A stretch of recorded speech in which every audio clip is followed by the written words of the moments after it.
It's a very good afternoon to you. That's a nice looking shot. Slightly short in length and has been pulled away. She's tall and she's just can ride the bounce. This one just dying at the last moment. Has probably not touched the rope. They may have a second look. That's good ground covered. Well, you will never come closer to finding the boundary than with that stroke. It did everything but kiss the rope. It teased it, get to the end of the first. It's 4 for none. We'll take a look at the replay. Here it is. Look at this. For all money, it looked like it was certain to just get to the rope, but no, just inches. And even though it was only half a stop, it didn't quite get there for a 4. And good knowledge of the laws as well. The Pakistani fielder keeping inside. I hope not when she was bowling. Back into action though with the ODI format in the absence of Diana Baig. That's gone through. That's really not good. That's sloppy. She got right behind the ball and then just let it go through her. Well, this is classic Gabby Lewis. A conventional, beautiful stroke. Yes, there is a misfield. It should have been stopped. But the power that Lewis possesses is something that isn't that common in the developing nations. Look at that. A beautiful drive. Look at the pace it's hit with. Deceives the fielder. Runs away across this quick outfield for 4. You only get better when you play more. Just take a look at Lewis playing and missing outside the off stump. Width was there, but she couldn't make contact. Yes, it will give you the certainty of potentially qualifying for the Women's World Cup. That'll be a real target. So even if you're trying to push the ball around, make sure that the scoreboard is moving.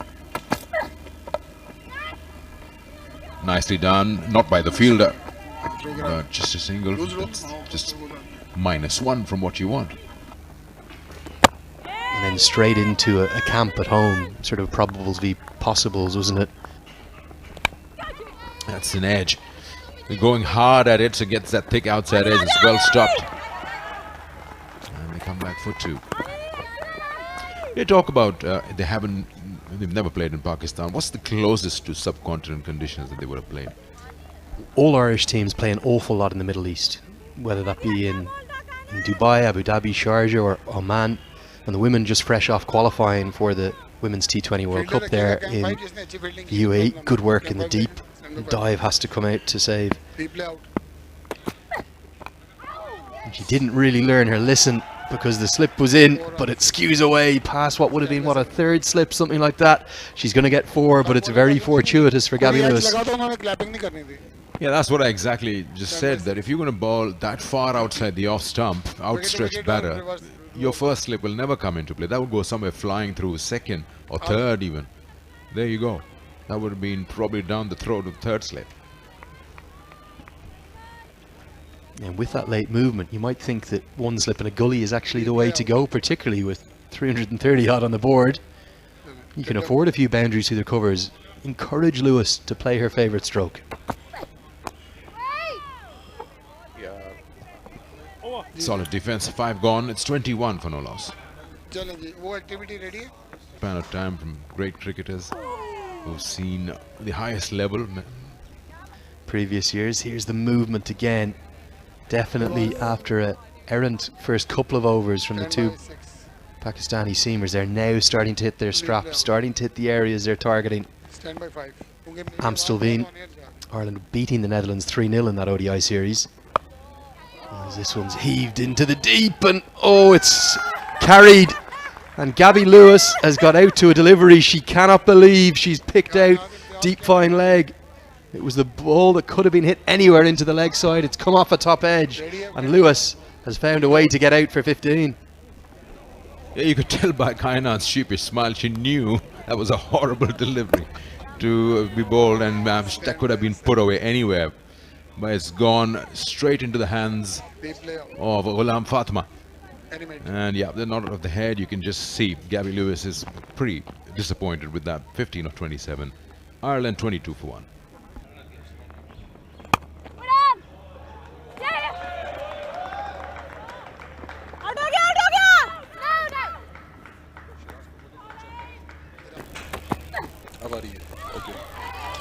17 years of age now, Hunter, and I know Ed Joyce in particular thinks the world of her. precociously talented and certainly one to watch for the future. 100 and 150 in her career. She strikes the ball very hard for a teenager.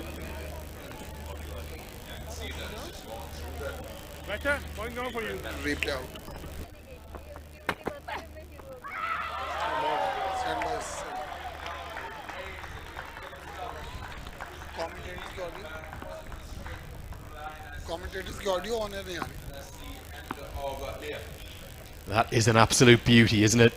Exactly what you want as an in-swing bowler, coming around the wicket to the left-hander, shaping it back in. Look at where this starts. Starts right out around maybe a 5th or 6th stump, but it moves in swiftly to cut Leopold in half. The middle stump is rocked back. Paul's gone for 2. Ireland's chase in big trouble early. It's 24 for 2.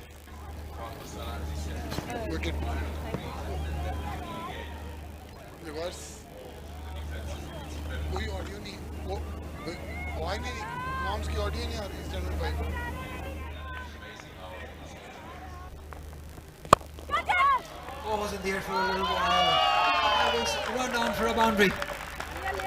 Much needed boundary for Irish girls. Not that convincing by Amy, but she'll take it.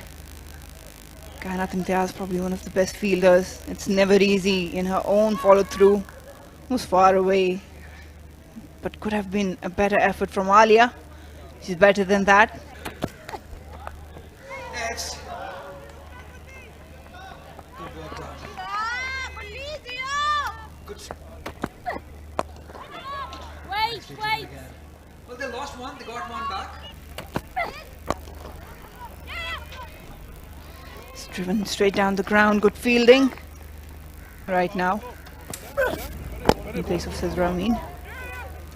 These two can bat definitely.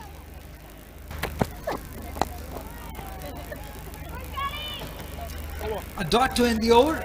After 9, it's 32 for 2. That's better, pitched up. Good fielding effort there. So she can bat. That's definitely there. The potential is there. We have a question. Amy is the youngest. Who's the second youngest to score an international 100?